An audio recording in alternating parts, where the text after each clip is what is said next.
My dear student, chapter 5 magnetism and matter, ये हमारा आज का वन शॉट वीडियो है। स्टार्ट करते हैं। फर्स्ट टॉपिक, क्योंकि मैग्नेट से रिलेटेड पूरा चैप्टर है, बार मैग्नेट। जैसे कि आपको पहले प्रीवियस क्लासेस में आपने स्टडी किया है कि बार मैग्नेट क्या होता है। यस, ये आपका एक रेक्टेंगुलर मैग्नेट है, इस तरीके से आप देख रहे हैं। आप सब पहचानते हैं बार मैग्नेट क्या होता है। तो ये जो बार मैग्नेट है, इसमें आप north pole and south pole देख रहे हैं।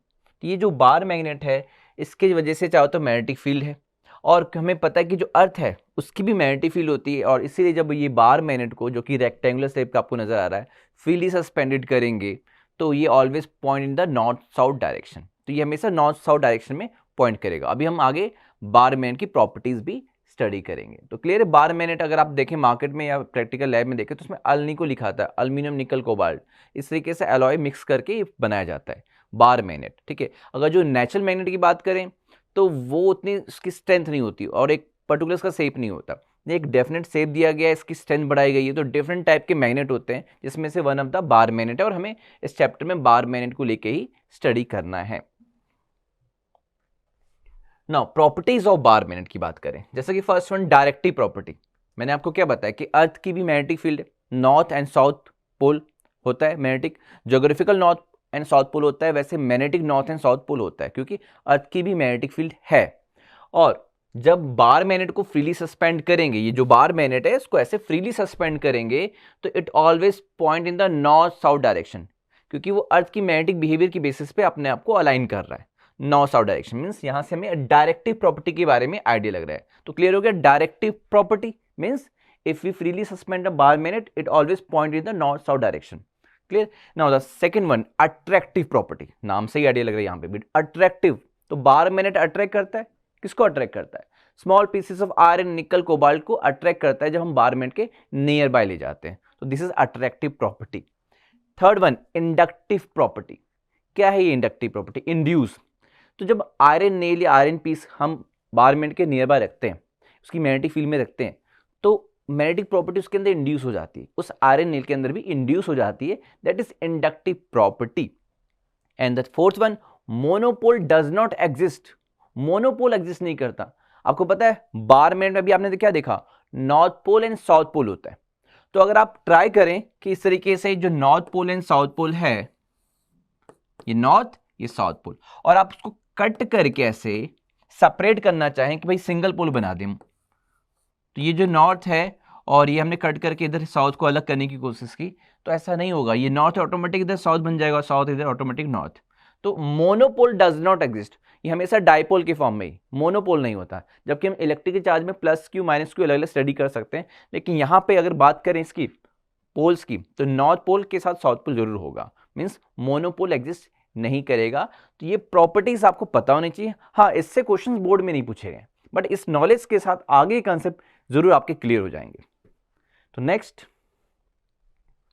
Magnetic field lines and their property. तो ये आपका है, इससे क्वेश्चन 1 मार्क्स के या 2 मार्क्स के आपको मिल जाएंगे बोर्ड में। Magnetic field lines and their properties, class 10th में भी ये टॉपिक था, यहाँ पे भी है।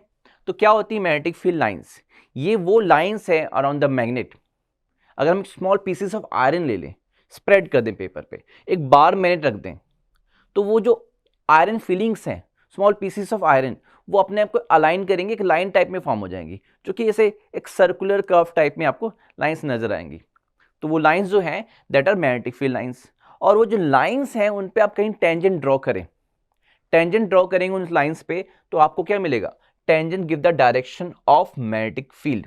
जैसा कि अभी मैं आपको ड्रॉ करके दिखाता हूं कि ये आपका बार मैग्नेट है, north pole and south pole, and जो मैग्नेटिक फील्ड लाइंस हैं आपकी वो भी ड्रॉ कर देते हैं। तो मैग्नेटिक फील्ड लाइंस इस तरीके से नॉर्थ से निकलती हैं, साउथ में एंटर करती हैं। अभी आपको ये आउटसाइड है, ये सेंटर में स्ट्रेट दिखाया, और यहां पर इस तरीके से दिखाया, ये नॉर्थ से निकल के साउथ की तरफ ऐसे घूम करके जाएंगी और ये साउथ की तरफ एंटर करेंगी। इस तरीके से ड्रॉ कर देते हैं। तो नॉर्थ से साउथ की तरफ, वैसे यहां पे भी नॉर्थ से निकलेंगी और साउथ में एंटर करेंगी, नॉर्थ से निकल करके साउथ में एंटर करेंगी। तो जो मैग्नेटिक फील्ड लाइंस आप देख रहे हैं आउटसाइड दिस बार मैग्नेट, वो नॉर्थ टू साउथ है, बट इनसाइड क्या मैग्नेटिक फील्ड लाइंस नहीं होती? यस, इनसाइड भी होती हैं। तो इनसाइड जो मैग्नेटिक फील्ड लाइंस की जो डायरेक्शन है वो साउथ टू नॉर्थ होता है और आउटसाइड नॉर्थ टू साउथ। तो ये आपका मैग्नेटिक फील्ड लाइंस पैटर्न हमने यहाँ पे ड्रॉ कर दिया। ओके, तो ये आपको क्लियर होना चाहिए कि जो डायरेक्शन है मैग्नेटिक फील्ड की आउटसाइड द बार मैग्नेट वो होता है आपका नॉर्थ टू साउथ, इनसाइड होता है साउथ टू नॉर्थ। तो आप यहां पे देख सकते हैं जो ये लाइंस ड्रॉ की मैंने, ये मैग्नेटिक फील्ड लाइंस हैं। और टेंजेंट अगर ड्रॉ करें इस मैग्नेटिक फील्ड लाइंस पे किसी पॉइंट पे, अगर ये पॉइंट लिया तो टेंजेंट ड्रॉ करेंगे, that tangent give the direction of magnetic field. Clear हो गया? और भी प्रॉपर्टीज हैं, जैसे कि हमने इलेक्ट्रिक फील्ड लाइंस की प्रॉपर्टीज चैप्टर 1 में स्टडी किया था। Electric field lines close loop नहीं बनाती है। हाँ, वहां पे भी अगर हम इलेक्ट्रिक फील्ड लाइंस पर टेंजेंट ड्रॉ करते थे तो हमें इलेक्ट्रिक फील्ड इंटेंसिटी डायरेक्शन मिलती। तो सेम यहां पर भी अगर हम मैग्नेटिक फील्ड लाइंस पर टेंजेंट ड्रॉ करें किसी पॉइंट पे तो हमें मैग्नेटिक फील्ड की डायरेक्शन मिल रही है उस पॉइंट पे, लेकिन वो क्लोज लूप नहीं बनाती थी। Electric field lines not form close loop, वो आपका सीबीएसई में क्वेश्चन आया हुआ है। यहां पर अब बात करें मैग्नेटिक फील्ड लाइंस की, तो magnetic field lines form close loop. तो अगर जस्टिफाई करना पड़े, यस, हम देख सकते हैं कि outside the magnet it is north to south, inside the magnet it is south to north. That means magnetic field lines close loop form करती हैं। तो क्लियर हो गया फर्स्ट प्रॉपर्टी कि it form a close loop, justify कर दिया। Second one, magnetic field lines never intersect each other. जैसे electric field lines intersect नहीं करती हैं वैसे ये भी इंटरसेक्ट नहीं करती है।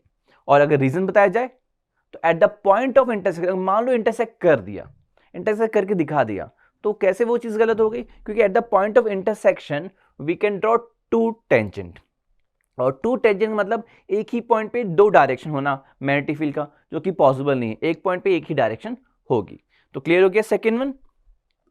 Now the third one, magnetic field is stronger at the poles. जहां मैग्नेटिक फील्ड लाइंस क्लोजर होती हैं, यानी जहां पे magnetic field lines closer means poles के पास क्लोजर हैं, तो closeness of the magnetic field lines give the strength of magnetic field. यानी जहां लाइंस क्लोजर है वहां मैग्नेटिक फील्ड की वैल्यू ज्यादा है, और जहां लाइंस दूर जा रही है मींस मैग्नेटिक फील्ड वीक हो रही है। तो ये कुछ प्रॉपर्टीज हैं मैग्नेटिक फील्ड लाइंस की। क्लियर? Next, magnetic dipole. तो जैसा कि हमने कहा भी मोनोपोल एग्जिस्ट नहीं करता, यहाँ डायपोल है। साउथ है तो नॉर्थ है, नॉर्थ है तो साउथ पोल जरूर है, तो हम सेपरेट नहीं कर सकते। तो जैसे कि हमने इलेक्ट्रिक डायपोल स्टडी किया था, हाँ वहाँ प्लस क्यू माइनस क्यू हम लोग सेपरेट करते हैं, लेकिन यहाँ मैग्नेटिक डायपोल हमेशा डायपोल फॉर्म में यहाँ पर हमें स्टडी करना है। ओके, तो जो आपका डायपोल है जैसा आप देख सकते हैं ये साउथ पोल और ये नॉर्थ पोल। तो ये जो क्यू एम मैंने यहाँ पे लिख दिया, ये क्यू एम लिखने का मतलब क्या है कि जिस तरीके से electric charge plus Q minus Q होता है, तो जैसे साउथ पोल है उसको मैं माइनस क्यू एम कह रहा हूं। एम मतलब मैग्नेटिक चार्ज की तरह मान लेते हैं। तो यानी south pole is a negative magnetic charge और north pole positive magnetic charge. और यहां पे मैग्नेटिक चार्ज को यूज करते हैं वर्ड पोल, पोल स्ट्रेंथ कहते हैं, पोल स्ट्रेंथ जिसको आप मैग्नेटिक चार्ज कह रहे हैं, और हम यहां पे स्मॉल एम से डिनोट कर रहे हैं। ठीक है, पोल स्ट्रेंथ है आपका ये। तो ये माइनस क्यू एम यानी कि ये south pole, plus q M means north pole, जैसा कि इलेक्ट्रिक डायपोल में था। तो इलेक्ट्रिक डायपोल क्या होता है? Pair of unlike charges of equal magnitude. तो यहां पे भी दोनों की पोल की स्ट्रेंथ सेम है, माइनस एम भी कह सकते हैं, प्लस एम, स्मॉल एम की बात कर रहे हैं। तो जैसा कि हमारा इलेक्ट्रिक डायपोल मोमेंट था, वैसा ही एनालॉगस यहां पे पूरा चैप्टर है। मैक्सिमम आगे का कंसेप्ट इसी पे ही है, इसलिए चैप्टर शॉर्ट है क्योंकि इसमें डेरिवेशन वाला पार्ट ज्यादा नहीं है, ओनली क्वालिटेटिव आइडिया स्टडी करना है। कि हम जानते हैं कि जैसा मैग्नेटिक डायपोल मोमेंट है m, इससे प्रीवियस चैप्टर में आपने पढ़ा NIA, वो तो करंट कैरिंग लूप के लिए। लेकिन इस बार मिनट के अकॉर्डिंग क्या होगा मैग्नेटिक मोमेंट का फॉर्मूला? यस, जैसा कि इलेक्ट्रिक डायपोल में हमने स्टडी किया था। जैसा कि यहाँ पे minus q M plus q M नजर आ रहा है, यानी साउथ पोल है north pole, magnitude of either pole strength, क्योंकि माइनस एम प्लस एम है तो एम पोल स्ट्रेंथ यानी magnetic charge into dipole length, और डायपोल लेंथ यस ये है मैग्नेटिक डायपोल लेंथ, जो कि यहां पर हमने 2L ले लिया, 2L ले लिया, और वेक्टर फॉर्म में ये 2L वेक्टर और ये M वेक्टर। तो हमें ये फॉर्मूला स्टडी करना है फॉर द बार मिनट। और करंट कैरिंग लूप में तो जैसा आपको बताया गया था प्रीवियस चैप्टर में कि एंटी क्लॉकवाइज है करंट तो नॉर्थ पोल, और क्लॉकवाइज है तो साउथ पोल। तो लूप में एक साइड आपको नॉर्थ पोल मिलेगा तो दूसरी साइड आपको साउथ पोल मिलेगा। उस बेसिस पे हमें ये फॉर्मूला यूज करना है। और अगर बार मिनट की बात करें तो हमें ये फॉर्मूला यूज करना है। तो क्लियर हो गया, बहुत ही simple formula. It is analogous to this P vector, यानी इलेक्ट्रिक डायपोल मोमेंट के, जहां पर ये मैग्नेटिक चार्ज जो पोल स्ट्रेंथ है यहाँ पे ये चार्ज है और इनटू मैंने वहां पे 2a डायपोल लेंथ लिया था। ठीक है, तो ये दोनों फॉर्मूला एक दूसरे के एनालॉगस क्लियर दिख रहा है कि ये इलेक्ट्रिक डायपोल मोमेंट का फॉर्मूला है, ये इलेक्ट्रिकल चार्ज और डायपोल लेंथ, ये मैग्नेटिक चार्ज यानी पोल स्ट्रेंथ और ये डायपोल लेंथ। अब कुछ क्वेश्चन कैसे आए बोर्ड में से। अब यहां पे क्वेश्चन है कि मैग्नेटिक मोमेंट की यूनिट बताओ, जो कि हम इस फॉर्मूले से बता सकते हैं कि मैग्नेटिक डायपोल मोमेंट की ऐसा यूनिट, यहां से नंबर टर्न्स की कोई यूनिट है नहीं, एम्पियर मीटर स्क्वायर। तो SI unit is ampere metre square, यहां से आ गया। तो मैग्नेटिक डायपोल मोमेंट का तो एम्पियर मीटर स्क्वायर। तो यहां पर ये जो पोल स्ट्रेंथ है इसकी यूनिट क्या होगी, what is the unit of pole strength. तो पोल स्ट्रेंथ की जो यूनिट होगी आप यहां से मेजर कर सकते हैं इस फॉर्मूले में वैल्यू पुट करके। देखो एम्पियर मीटर स्क्वायर इसकी, स्मॉल m यानी पोल स्ट्रेंथ की फाइंड करनी है, 2l यानी डायपोल लेंथ, तो इसकी मीटर में होगी। तो स्मॉल m की जो यूनिट होगी वो अब ये मीटर में, तो पोल स्ट्रेंथ qm लिख दे रहा हूँ, qm की वैल्यू यानी पोल स्ट्रेंथ का यूनिट क्या होगी, यस एम्पियर मीटर स्क्वायर ये मीटर, तो qm की जो यूनिट होगी, पोल स्ट्रेंथ की जो यूनिट होगी वो एम्पियर मीटर होगी। तो ये SI यूनिट है आपके पोल स्ट्रेंथ की। क्लियर। और भी कॉन्सेप्चुअल क्वेश्चंस पे बनते हैं, लाइक कि मैंने कहा इस को कट करके 2 पार्ट में डिवाइड किया। अब कट कैसे करें, ट्रांसवर्सली या लॉन्गिट्यूडनली, मींस लेंथ वाइज या इसके परपेंडिकुलरली। तो हम इसको कट कर रहे हैं। अब हम अगर इसको कैसे कट करें, बीच से इक्वल हाफ में डिवाइड करें, तो इसके pole strength and magnetic moment पे क्या इफेक्ट पड़ेगा। फॉर्मूला क्या होता है, m is equal to small m into 2l। अब मैंने इसको ऐसे कट कर दिया, लाइक दिस, मैंने ऐसे कट कर दिया। तो ऐसा कट करने पे ऑटोमेटिक यहाँ नॉर्थ आ जाएगा और ये नॉर्थ इधर साउथ आ जाएगा। तो यानी कि each part, this is south, यहाँ पे नॉर्थ आ जाएगा। तो इसका मैग्नेटिक मोमेंट क्या होगा, बढ़ेगा तो m है, तो इसका m डैश होगा। तो यहाँ पे स्मॉल m में चेंज आएगा। ये जो चीज देखो आप, ये जो विड्थ है ये वाली, ये नहीं कट रही है ना, आपने यहां से ऐसे कट किया, लेंथ को हाफ किया है, तो ये चीज वही है। तो अगर ये चीज नहीं चेंज हो रही है, सेम है आपकी ये विड्थ, तो यानी आपका जो मैग्नेटिक चार्ज है QM या पोल स्ट्रेंथ कह रहे हैं वो सेम रहेगा, यानी m डैश m ही रहेगा, क्योंकि हम इसको नहीं कट कर रहे। लेंथ को कट कर दिया, 12 का हाफ कर दिया, तो यहां पे जो लेंथ हो गया वो जो डायपोल लेंथ अब हो गई वो ये आपकी L है, तो इंटू डायपोल लेंथ L, तो इसका m dash m into L। अब इससे रिलेट करें तो जो m डैश आया 2 से मल्टीप्लाई डिवाइड करके, तो वो m डैश आपका m/2 आया। यानी अगर इसका मैग्नेटिक मोमेंट कैपिटल M है तो इसका मैग्नेटिक मोमेंट क्या होगा, डायपोल लेंथ हाफ होने से मैग्नेटिक मोमेंट हाफ हो गया, लेकिन पोल स्ट्रेंथ पे कोई चेंज नहीं है। तो ऐसे क्वेश्चन भी मिल सकते हैं आपके। वन मोर किया, अब मैंने इसके लेंथ वाइज कट किया ऐसे, अगर मैंने ऐसे कट किया तो क्या चेंज आएगा, तो नो। नेक्स्ट, अब मैं कट करने जा रहा हूं लेंथ वाइज। लेंथ वाइज मैंने ऐसे कट किया, देन कट करने के बाद आपको ये जो विड्थ है वो यस ये हाफ हो गई, ऐसे हाफ बीच से कट किया मैंने। तो अब यहां पे ऐसे कट करने पे ये विड्थ हाफ हो गई है, इसका मतलब यहां पे पोल स्ट्रेंथ हाफ हो जाएगा, यानी अब ये m डैश हो जाएगा। जैसे साउथ पोल है तो माइनस m डैश कहेंगे, नॉर्थ पोल है तो प्लस m डैश। और डायपोल लेंथ क्या हुआ, डायपोल लेंथ तो वही रहा, इस केस में डायपोल लेंथ नहीं चेंज हुआ, लेकिन क्योंकि m डैश चेंज हुआ तो m डैश क्या हो गया, हेयर m डैश आपका इस m का हाफ हो गया। नाउ जो आप लेंथ वाइज कट कर रहे हैं उससे आपका पोल स्ट्रेंथ हाफ हो गया, और जो m dash capital M dash होता है वो yes pole strength into dipole length. तो क्योंकि डायपोल लेंथ वही रहा, लेकिन ये m डैश हाफ होने की वजह से, m/2 होने की वजह से आपका जो पोल स्ट्रेंथ हाफ होने की वजह से जो डायपोल मोमेंट है वो हाफ हो गया। तो यानी इस केस में अगर आप लेंथ वाइज कट कर रहे हैं तो इस केस में पोल स्ट्रेंथ भी चेंज हो रहा है और डायपोल मोमेंट भी चेंज हो रहा है। क्लियर, इस तरह क्वेश्चन आपको मिल जाएंगे बोर्ड में। Now next, bar magnet is equivalent to solenoid. Derivation नहीं है, only qualitative ideas. Derivation part आपको एनसीईआरटी मिल जाएगा, बट डेरिवेशन इस साल नहीं है, क्वालिटेटिव आइडियाज ओनली।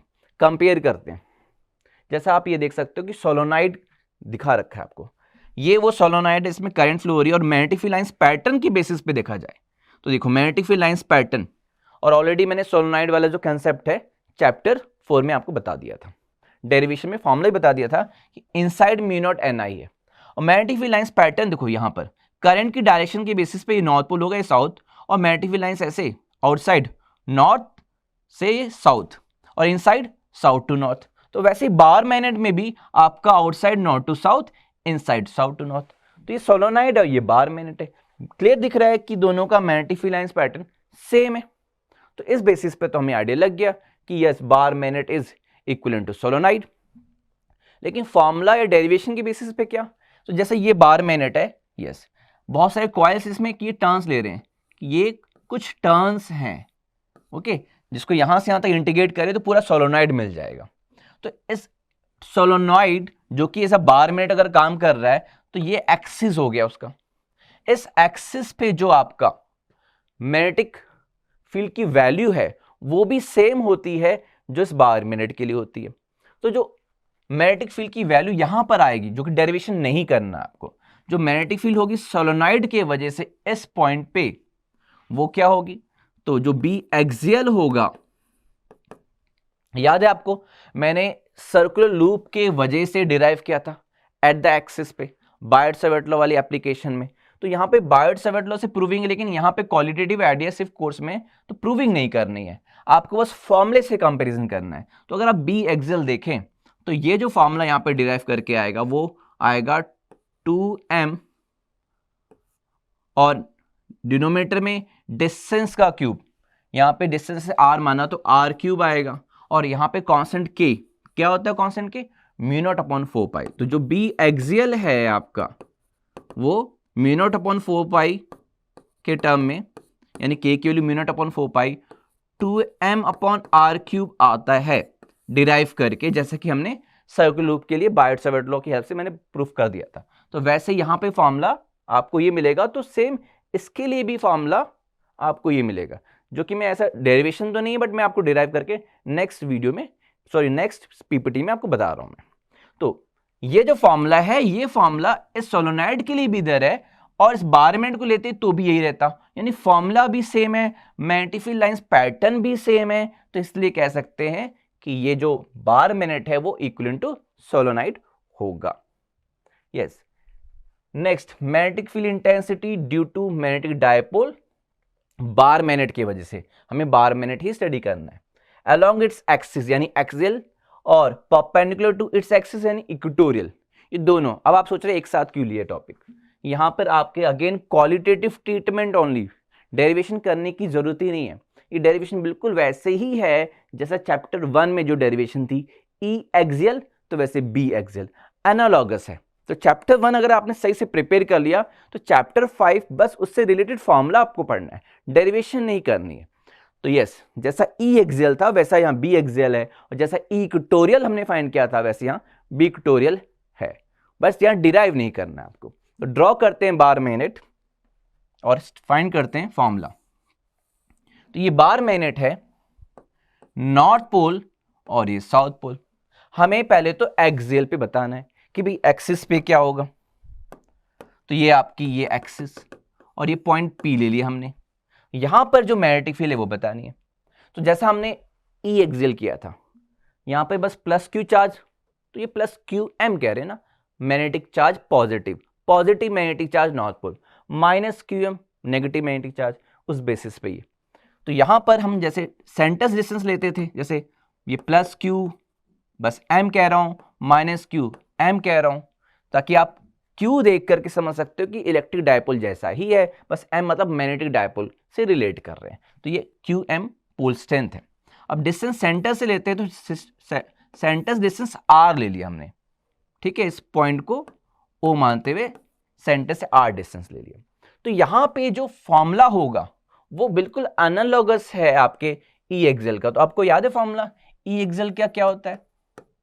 तो जो ई एक्सियल का फॉर्मूला होता है वो होता है आपका क्या, k 2p upon r cube. In the same way ये आपका k जो यहां पर है आपका, जो आपका यहां पर है वो k आपका 1/4πε0 है ई एक्सियल वाले में, और 2p/r³। तो ये जो हमने ई एक्सियल वाली डेरिवेशन की थी, ये डेरिवेशन तो आपको करना है बोर्ड के एग्जाम में, ये है डेरिवेशन, बट यहाँ सिर्फ क्वालिटी ट्रीटमेंट तो इससे रिलेट करके बताना है कि जैसे ये ई एक्सियल है वैसे ही यहां पर जो बी एक्सियल होगा, क्या होगा, तो k की जगह यहां पर होता है μ0/4π, ठीक, जैसे यहां 1/4πε0 है, यहां μ0/4π।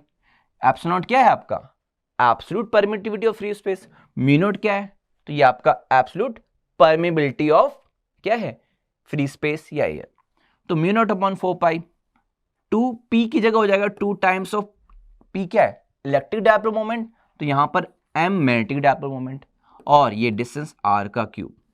और ये जो फॉर्मूला है, जैसे ये जो फॉर्मूला है वो किसके लिए, for r is much greater than dipole length, जो कि डायपोल लेंथ वहां पर आपने d लिया था, जो कि 2a ले लिया था, तो a के टर्म में हमने डिराइव किया था। यहाँ पे भी r is much greater than dipole length, तो ये फॉर्मूला, तो ये जो फॉर्मूला है एज इट इज डेरिवेशन है, बिल्कुल आप जैसे वहां पे हमने प्लस क्यू माइनस क्यू लिया था वैसे, लेकिन डेरिवेशन नहीं करना है, ये डेरिवेशन नहीं करना है, क्वालिटेटिव ट्रीटमेंट ओनली। तो ये बी एक्सियल सेम ऐसे ई एक्सियल, और हमें क्या फाइंड करना है, परपेंडिकुलर टू इट्स एक्सिस, तो यानी कि इक्वेटोरियल पे। अगर यहाँ फाइंड करना है इस पॉइंट पे, एक्सियल पे फाइंड कर चुके हैं, इक्वेटोरियल पे तो आपको याद होगा जो इक्वेटोरियल होता है वो क्या होता है, k p/r³ होता है। ओके, तो वैसे ही यहां पर सेम वे जो बी इक्वेटोरियल होगा वो k m/r³ होगा, और जैसे यहां k इस वाले केस में क्या है, 1/4πε0 है, फ्री स्पेस या वैक्यूम या एयर के लिए p/r³, तो यहां पर k μ0/4π है m/r³। जैसा कि आप ई एक्सियल इक्वेटोरियल में रेशियो देख सकते हैं, तो यहाँ रेशियो आपका 2:1 है, तो यहाँ पे भी रेशियो 2:1 है। तो इतना सिर्फ क्वालिटेटिव ट्रीटमेंट ही है, न्यूमेरिकल्स आ सकते हैं बट ये डेरिवेशन नहीं आएगी। ये डेरिवेशन इंपॉर्टेंट है ई एक्सियल वाली, ई इक्वेटोरियल वाली, बट उससे एनालॉगस बी एक्सियल और बी इक्वेटोरियल आया है, तो बी एक्सियल बी इक्वेटोरियल की डेरिवेशन नहीं आएगी। ठीक है, तो क्वालिटेटिव ट्रीटमेंट तो इतना ही आपको स्टडी करना है, न्यूमेरिकल में भी अप्लाई करना है। Okay, yes, next topic, torque on magnetic dipole bar minute ले रहे हैं ना हम यहाँ पर, टॉर्क डेरिवेशन। अभी आपको याद आ रहा होगा कि torque on electric dipole in uniform electric field study किया था, तो सेम वही टॉपिक है, बस मैग्नेटिक डायपोल और मैग्नेटिक फील्ड हो चुका है, और यहाँ पे आप देख सकते हो क्वालिटेटिव ट्रीटमेंट होगी, यानी डेरिवेशन यहाँ भी करने की जरूरत नहीं है। लेकिन आपको बता दें कि डेरिवेशन यहाँ करने की जरूरत नहीं, बट वो इलेक्ट्रिक डायपोल वाला कंसेप्ट इंपॉर्टेंट है, वो टॉपिक आप चैप्टर 1 ध्यान से स्टडी करना, तो आपको ये टॉपिक तो कुछ भी बहुत ईजी हो जाएगा ये चैप्टर आपके लिए। तो यहाँ पर यूनिफॉर्म मैग्नेटिक फील्ड ले लिया है, जैसा वहां यूनिफॉर्म इलेक्ट्रिक फील्ड लिया था, और इसमें एक बार मैग्नेट रख दिया है, यानी मैग्नेटिक डायपोल प्लेस कर दिया है। तो इस तरीके से ये डायपोल प्लेस कर दिया है, एंड चार्ज, मैग्नेटिक चार्ज कहेंगे, तो ये आपका -q + q, वहां इलेक्ट्रिक डायपोल में लिया था, यहाँ पे बस m लगा दिया, यानी मैग्नेटिक चार्ज यानी पोल स्ट्रेंथ, तो यानी ये साउथ पोल हो गया, ये नॉर्थ पोल हो गया, south pole and north pole. And magnetic dipole moment की डायरेक्शन क्या होगी, जो कि मैंने प्रीवियसली भी बताया है आपको, जैसे अगर भूल भी गए तो इलेक्ट्रिक डायपोल मोमेंट क्या याद रखो, माइनस से प्लस क्यू चार्ज, यानी साउथ से नॉर्थ, यानी कि यहाँ पे जो m वेक्टर की डायरेक्शन होगी, मैग्नेटिक डायपोल मोमेंट की डायरेक्शन साउथ टू नॉर्थ होगी, और ये मैग्नेटिक फील्ड की डायरेक्शन आपकी क्या है, this is the direction of magnetic field b vector. तो ये m वेक्टर b वेक्टर और ये एंगल थीटा इनके बीच का। तो यहां पर जो फोर्स लग रहा है, अभी टॉर्क नहीं स्टडी करें, अभी फोर्स स्टडी करते हैं, जो नेट फोर्स लग रहा है वो जीरो कैसे, जैसे कि हमने इलेक्ट्रिक डायपोल में भी स्टडी किया था कि जो फोर्स है वो जीरो कैसे। अब ये देखें यहां पे जो फोर्स लग रहा है QE, जैसे आपने QE वाला फॉर्मूला स्टडी किया है, तो यहां पे बस Q की जगह m है पोल स्ट्रेंथ, और E की जगह B है, तो ये +mb हो गया, तो ये -mb हो जाएगा डायरेक्शन के बेसिस पे। मैग्नीट्यूड तो mb है, +mb वेक्टर -mb वेक्टर, तो नेट फोर्स तो यहां भी जीरो हो गया, यानी कि नो ट्रांसलेटरी मोशन अगर यूनिफॉर्म मैग्नेटिक फील्ड है। तो नॉन यूनिफॉर्म होगा तो ये वैल्यू इक्वल भी नहीं होगी, तब वो ट्रांसलेटिव रोटेटिव दोनों हो जाएगा। तो क्योंकि यूनिफॉर्म वाला कोर्स में है हमारे, तो यहाँ पर net force in the uniform magnetic field 0। Torque का कंसेप्ट बिल्कुल वही कि what is torque, it is moment of couple. Moment of couple derivation part नहीं है, फिर भी आपको दोबारा रिवाइज करा दें कि आपका इलेक्ट्रिक डायपोल मोमेंट जैसा ही है। Moment of couple, magnitude of either force into arm of couple. तो यहां पर अगर डायपोल लेंथ 2L लिया है तो ये 2L और ये इनका परपेंडिकुलर डिस्टेंस याद आ रहा है आपको, तो अगर ये डायपोल लेंथ 2L है तो 2L साइन थीटा हो जाएगा, और m इंटू 2L को साथ में लिख दिया, कैपिटल M हो गया b साइन थीटा, और we get tau is equal to capital M b sine theta. तो ये क्वालिटेटिव ट्रीटमेंट ओनली, बिल्कुल वैसा ही डेरिवेशन जैसा इलेक्ट्रिक डायपोल में स्टडी किया था। एम बी साइन थीटा आया, यानी कि tau vector equal to m cross b vector, यानी कि जो क्रॉस प्रोडक्ट से वेक्टर आता है अगेन कि ये इसके परपेंडिकुलर है, यानी टाउ m के भी परपेंडिकुलर है, टाउ b के भी परपेंडिकुलर है। तो ये आपने इलेक्ट्रिक डायपोल में जैसे स्टडी किया था कि tau vector is equal to p cross e। तो ये फॉर्मूला देखो आप बिल्कुल एनालॉगस है, tau vector electric dipole moment, magnetic dipole moment, electric field intensity, magnetic field intensity. तो ये आपका एनालॉगस है, और यहाँ पे भी जो स्पेशल केसेस है वो यहाँ पे भी है। क्या थे स्पेशल केसेस? कि स्टेबल इक्विलिब्रियम, कि अनस्टेबल इक्विलिब्रियम। इक्विलिब्रियम में टॉर्क 0 होता है, तो यस यहाँ पे भी टॉर्क 0 होगा। कब? जब थीटा 0 होगा तो वो स्टेबल इक्विलिब्रियम होगा, यानी ये जो एंगल है वो 0 होगा, तो स्टेबल इक्विलिब्रियम। सेम यहाँ पे भी है, 180 होगा तो अनस्टेबल इक्विलिब्रियम, और टॉर्क मैक्सिमम कब होगा? जब थीटा 90 होगा। तो क्लियर हो गया, टाउ का formula m cross b analogous है ना। वैसे ही जैसे अभी टॉर्क का है, तो वैसे मैग्नेटिक एनर्जी होती है, जैसे इलेक्ट्रिकल पोटेंशियल है जिसको रोटेट करने वाला। तो याद है आपको formula u is equal to क्या बताया था? pe cos theta 1 minus cos theta 2। तो सेम जैसे ये इलेक्ट्रिकल के लिए है, तो अगर मैग्नेटिक डायपोल मोमेंट रोटेट कर रहे हैं मैग्नेटिक डायपोल को, तो यहां पे मैग्नेटिक के लिए भी होगा, P की जगह M हो जाएगा, E की जगह B हो जाएगा, cos theta 1 minus cos theta 2। तो बिल्कुल सेम एनालॉगस है, बस आपको करना क्या है, जहां P है इलेक्ट्रिक डायपोल मोमेंट, वहां M यानी मैग्नेटिक डायपोल मोमेंट लेना है, जहां E magnetic electric field intensity है वहां B यानी मैग्नेटिक फील्ड लेना है। फॉर्मूला बिल्कुल एनालॉगस है। Okay, next, various terms related to magnetism. कुछ टर्म्स पढ़ने ताकि इसके बाद नेक्स्ट जो टॉपिक है जो स्पेशली मेंशन है सिलेबस में, जो कि इंपॉर्टेंट है, वो तभी समझ आएगा जब ये टर्म्स समझ आएंगे। तो ये कुछ टर्म्स हैं। Magnetic flux, first one magnetic flux, आपको आइडिया लग गया, आपने इलेक्ट्रिक फ्लक्स स्टडी किया है तो वैसा ही मैग्नेटिक फ्लक्स है। तो इलेक्ट्रिक फ्लक्स में क्या स्टडी किया था? कितनी total number of electric field lines किसी गिवन सरफेस से कितनी पास हो रही है, दैट इज इलेक्ट्रिक फ्लक्स। तो same, the total number of magnetic field lines passing through the given surface is magnetic flux. Okay, and the formula क्या है? आपको याद होगा कि इलेक्ट्रिक फ्लक्स का फॉर्मूला बताया था, यस, EA cos थीटा। तो यहाँ पे क्या होगा मैग्नेटिक फ्लक्स का फॉर्मूला? B यानी E की जगह B, एरिया cos थीटा, यानी कि B डॉट A भी लिख सकते हैं। तो सेम एनालॉगस यहाँ पे इलेक्ट्रिक फ्लक्स वैसे मैग्नेटिक फ्लक्स। यस, यहाँ पे यूनिट जो होती है इस मैग्नेटिक फ्लक्स की वो वेबर होती है। ओके, वेबर, या आप यहां से देख सकते हो टेस्ला मीटर स्क्वायर भी हो सकती है।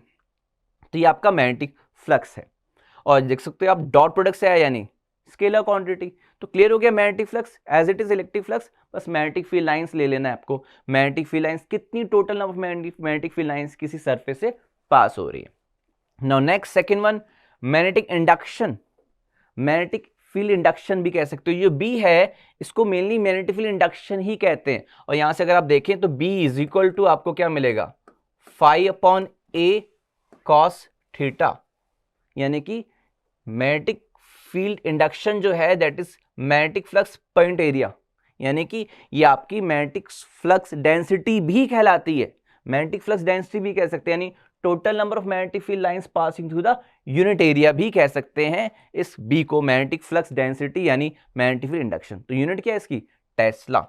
अब कुछ टर्म थोड़े कंफ्यूजिंग करने वाले हैं, लाइक थर्ड वन, ये तो मैग्नेटिक फील्ड इंडक्शन पड़ा जो B है, जो थर्ड वन है वो मैग्नेटिक फील्ड इंटेंसिटी है।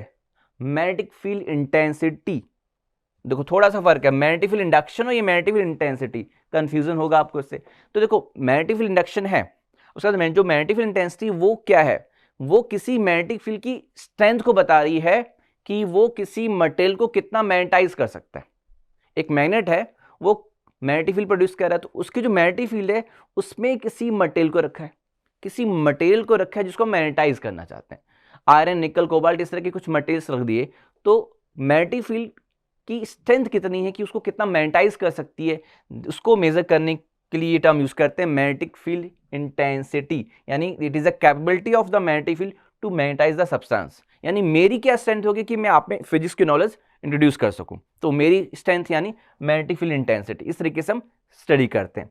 और कैसे मेजर कर सकते हैं, तो फॉर्मूले से आपको बता दें कि जैसे आपने बी का फॉर्मूला अगर हम स्टडी करें कि सोलोनाइड है, सोलोनाइड में जो कोर होता है वो कोर हम मैग्नेटाइज हो जाएगा जैसे हम सोलोनाइड में करंट फ्लो कराते हैं। अब वो कोर यूज करें आयरन का, निकल, कोबाल्ट, वो कोर हम चेंज कर सकते हैं, तो वो कोर जो है वो मैग्नेटाइज हो जाता है जब हम उस सोलोनाइड में करंट फ्लो कराते हैं। तो सोलोनाइड के लिए जो फॉर्मूला होता है वो क्या होता है, B is equal to mu naught n I. तो म्यू नॉट वो कोर है, अब एयर कोर है तो म्यू नॉट, और अगर इन जनरल कोई और है कोर तो म्यू नॉट की जगह म्यू यूज कर लेंगे, म्यू एन आई। तो ये तो एयर कोर के लिए और आयरन वगैरह के लिए म्यू दिया होगा आपको। तो ये म्यू वाला टर्म चेंज हो रहा है, मटेरियल चेंज कर रहे हैं, म्यू चेंज हो रहा है, यानी सोलोनाइड का काम है उस मटेरियल को मैग्नेटाइज करना।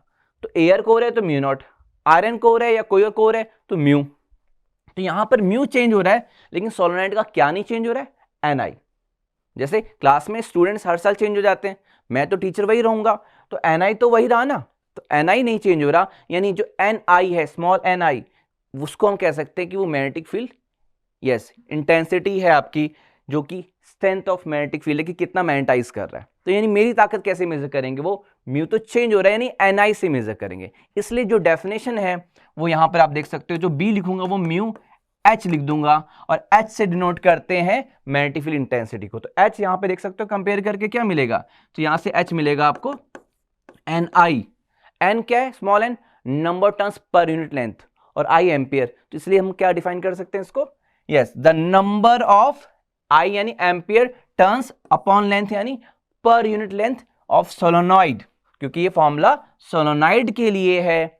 म्यू चेंज हो रहा है डिफरेंट मटेरियल के लिए, तो एन आई तो नहीं चेंज हो रहा, तो नंबर टर्न्स पर, number of ampere turns per unit length से मेजर किया जाता है। तो यूनिट क्या होगी, तो आप देख सकते हो स्मॉल एन की यूनिट क्या होगी, नंबर टर्न्स अपॉन लेंथ यानी पर मीटर, करंट की एम्पियर, एम्पियर पर मीटर इसकी यूनिट होती है एच की, ampere per metre.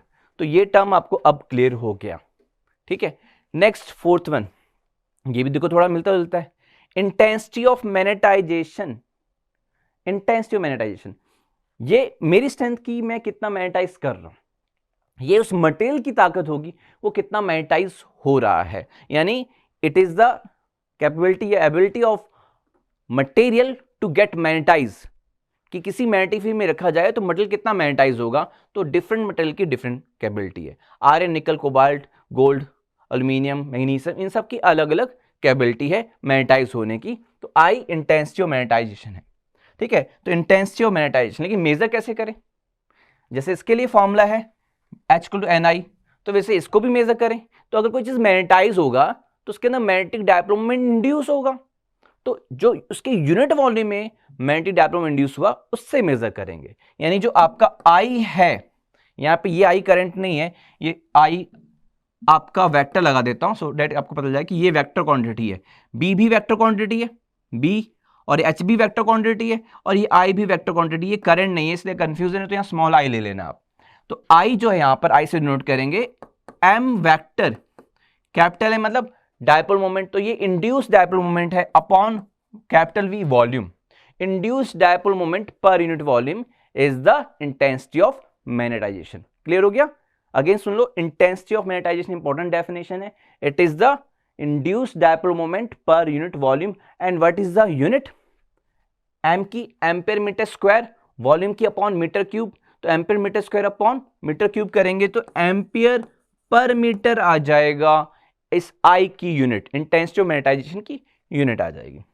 Next fifth one जो है, जैसे आपने इलेक्ट्रिकल परमिटिविटी पढ़ा था वैसे मैग्नेटिक परमिटिविटी, हर मीडियम की अलग होगी, अलग अलग होगी, हर मटेरियल की, आयरन की अलग होगी, निकल की अलग होगी।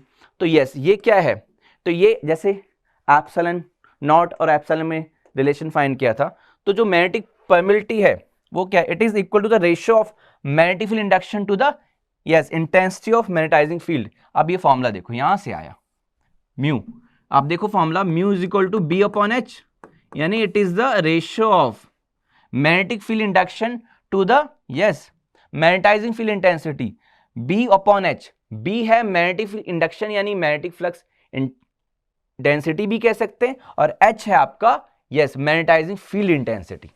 तो दोनों की रेशियो को हम म्यू कहते हैं, यानी ratio of B upon H. Okay, now आपको बता दें यूनिट अगर म्यू की फाइंड करनी हो तो हमने बायट-सावर्ट में फॉर्मूला बता दिया था, यहां से भी फाइंड कर सकते हैं कि भाई इसकी है बी की टेस्ला, एच की एम्पेयर पर मीटर, एच की भी एम्पेयर पर मीटर है और आई की भी एम्पेयर पर मीटर है, तो यहां से म्यू की यूनिट आ जाएगी, तो म्यू की यूनिट है।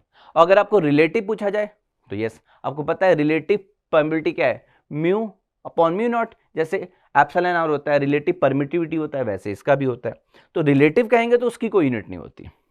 Now the sixth one, magnetic susceptibility. ये मैग्नेटिक ससेप्टिबिलिटी क्या है, देखो मटेरियल मैग्नेटाइज तो हो रहा है, तो होते हैं कुछ मटेरियल कुछ अलग ऑपोजिट डायरेक्शन में होते हैं, कुछ ज्यादा मैग्नेटाइज होते हैं, कोई बहुत कम मैग्नेटाइज होते हैं, कुछ सेम डायरेक्शन में होते हैं, कुछ अपोजिट डायरेक्शन में होते हैं।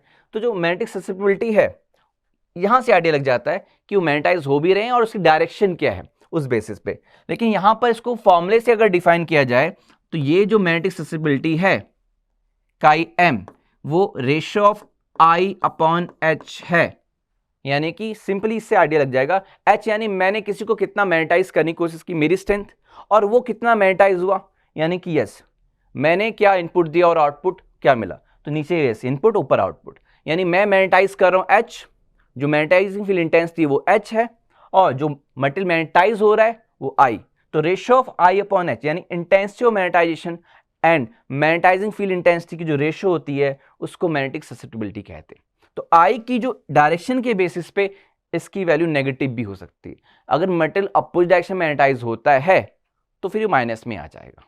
तो कुछ ये बेसिक टर्म्स आपको पता होने चाहिए, clear. Next, yes classification of magnetic substance.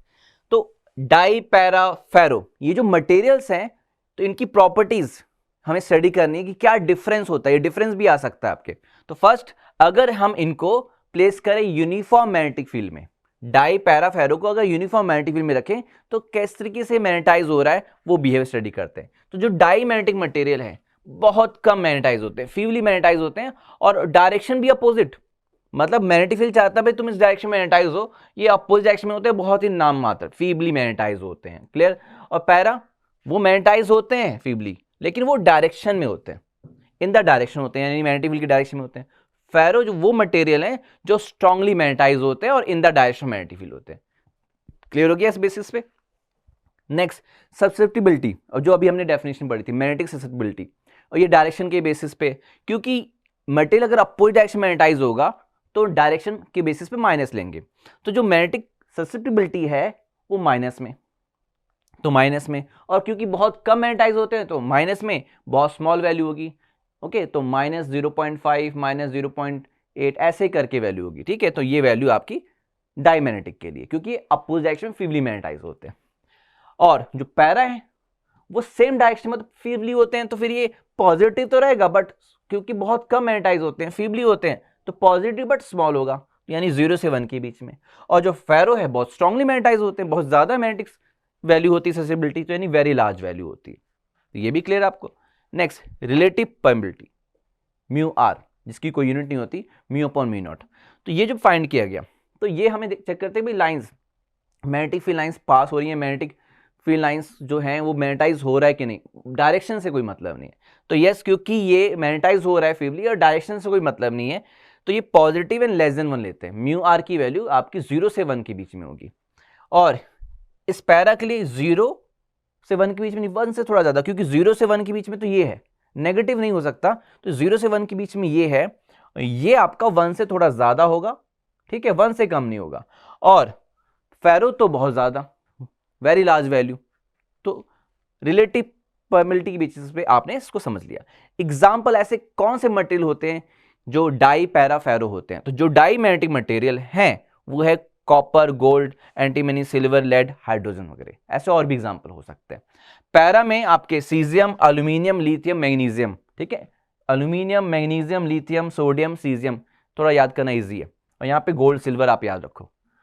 फेरो में आपको पता ही आयरन, निकल, कोबाल्ट जो स्ट्रांगली मैग्नेटाइज होते हैं। तो ये एग्जांपल हो गया। नेक्स्ट जो लास्ट वन है ये थोड़ा इंपॉर्टेंट है क्योंकि इसको स्पेशली मेंशन किया है, इफेक्ट ऑफ टेम्परेचर। आपको बोर्ड में क्वेश्चन मिल जाएंगे इससे, क्यूरी लॉ इन मैग्नेटिज्म करके मिल जाएगा। तो टेम्परेचर पे कौन डिपेंड कर रहा है कौन नहीं? तो जो डायमैग्नेटिक मटेरियल हैं वैसे भी अपोजिट मैग्नेटाइज हो रहे हैं, नाम मात्र हो रहे हैं, तो ये टेम्परेचर पे डिपेंड नहीं करते। यानी कह सकते हैं कि क्यूरी लॉ ओबे नहीं करते हैं, यानी कि इनकी जो मैग्नेटिक ससेसिबिलिटी है वो टेम्परेचर के साथ चेंज नहीं होती, कांस्टेंट रहती है। अगर ग्राफ प्लॉट करें तो ऐसे स्ट्रेट लाइन बनेगी, ठीक है, नेगेटिव में आप बनाएंगे तो स्ट्रेट लाइन बनेगी, यहाँ टेम्परेचर बढ़ता जाएगा, ये मैग्नेटिक ससेसिबिलिटी नेगेटिव में वही रहेगी, ठीक। तो यानी क्यूरी लॉ ओबे नहीं करते। पैरामैग्नेटिक, हाँ अब ये है, तो पैरामैग्नेटिक जो है वो टेम्परेचर बढ़ाने से इनकी मैग्नेटिक ससेसिबिलिटी जो भी वैसी भी कम थी वो और डिक्रीज होती है। तो ये इन्वर्सली है, ओके। तो इसके लिए हम कहें तो ये इन्वर्सली है, मैग्नेटिक ससेसिबिलिटी टेम्परेचर के इन्वर्सली है। एंड इन्वर्सली का साइन हटाएं तो ये जो कांस्टेंट आएगा, यस, ये क्यूरी कांस्टेंट है। ग्राफ प्लॉट करेंगे तो इन्वर्सली का ग्राफ कैसे बनता है, ये ग्राफ भी आ चुका है, this one upon versus T, inversely के लिए ग्राफ इस तरीके से, क्लियर है। तो ये क्यूरी लॉ है कि टेम्परेचर बढ़ाएंगे तो मैग्नेटाइजेशन की प्रॉपर्टी, जो मैग्नेटाइज हो रहा है मेटल, वो स्ट्रेंथ उसकी कम हो जाएगी, यानी मैग्नेटिक ससेसिबिलिटी डिक्रीज हो जाएगी। तो ये पैरामैग्नेटिक है। फेरो में क्या है, तो फेरो का भी जो मैग्नेटिक प्रॉपर्टी है वो डिक्रीज होगा, लेकिन टेम्परेचर बढ़ते बढ़ते एक पर्टिकुलर टेम्परेचर पे वो पैरा की तरह बिहेव करेगा, यानी जो बहुत स्ट्रांगली मैग्नेटाइज था एक हाई टेम्परेचर पे आकर के वो भी पैरा की तरह बिहेव करेगा, और उस टेम्परेचर को हम कहते हैं क्यूरी टेम्परेचर। तो क्लियर है, ये दोनों जो हैं टेम्परेचर के साथ चेंज हो रहे हैं, डिक्रीज हो रहा है ये भी और ये भी डिक्रीज हो रहा है, बल्कि एक पर्टिकुलर टेम्परेचर पे ये बन जा रहा है पैरा, और उस पर्टिकुलर टेम्परेचर को क्यूरी टेम्परेचर कहते हैं। तो क्लियर हो गया डिफरेंस, ओके। ये डायग्राम के बेसिस पे भी डिफरेंस है कि ये डायग्राम देके पूछ लिया जाता है भाई आइडेंटिफाई करो कि डाई है पैरा। अब आपको डिफरेंस पढ़ने से तो आइडिया लग गया कि जो डायमैग्नेटिक मटेरियल हैं वो अपोजिट डायरेक्शन में मैग्नेटाइज होते हैं, तो यानी कि ये कोशिश करते हैं कि मैग्नेटिक फील्ड लाइन से पास ही ना हो, तो मैग्नेटिक फील्ड लाइंस को अपने से दूर भगाते हैं। पैरा थोड़ी कोशिश करते हैं कि लाइन से पास हो, क्योंकि इन द डायरेक्शन मैग्नेटाइज होते हैं। और अगर फेरो बनाएं तो फेरो जो होगा आपका वो कैसा बनेगा, इस तरीके से नॉर्थ एंड साउथ लिया आपने, और जो फेरो मटेरियल को आपने रखा इस तरीके से, तो जो मैग्नेटिक फील्ड लाइंस होंगी वो ज्यादा से ज्यादा पास होने की कोशिश करेंगे, जैसे मैक्सिमम टू मैक्सिमम लाइंस यहां से पास होने की कोशिश करेंगे। तो ये है आपका डाई, तो लाइंस को दूर भगाएगा, पैरा कुछ कोशिश करेगा 62 आए, और फेरो तो बहुत ज्यादा लाइंस को अपने थ्रू पास कराने की कोशिश करेगा। तो ये डिफरेंस इस पे भी आपका आता है।